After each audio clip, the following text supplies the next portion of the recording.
Hey there, finishers. It's humbling to know that so many things are outside of our control.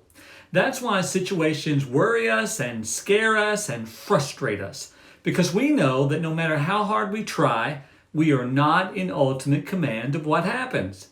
But humility is the on-ramp to experiencing God's grace. Listen to what the Bible says in 1 Peter chapter 5, verses 5 through 7.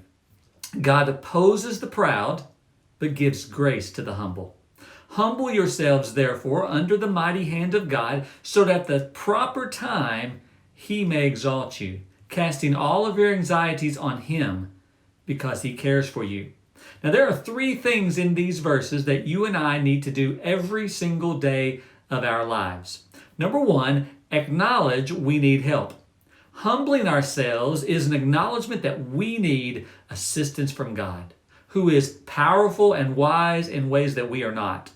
So we confess our neediness, our emptiness, and our readiness to receive his gracious supply. We admit that we've tried to take control, that we are not in control, and that we willingly yield to his control. Number two, ask God for help. What does it mean to cast all of our anxieties upon God? It means that we are to turn to God for help and trust that he will graciously give it to us.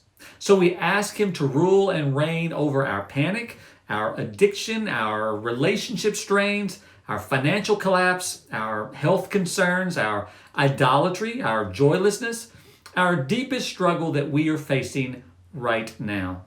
We turn from the futility of our inability to do certain things to the one who can do all things.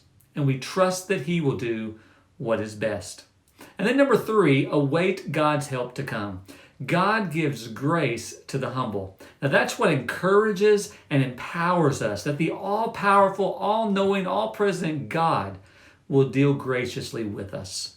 The mighty hand of God will provide when we are needy and fill us when we are empty. In every circumstance, for every situation, at every moment. For whatever we face, there is grace when we humbly turn our lives over to him. Now let me be clear. We don't just ask God to temporarily take the wheel until we get past the difficult stretch of road, and then we take back over in trying to steer our lives wherever and however we want.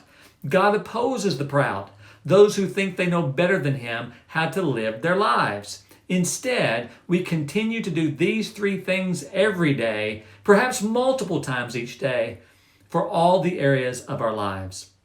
Acknowledge we need help. Ask God for that help, and then confidently await his help to arrive. If you are trusting in Jesus, then you have God's promise that he will care for you.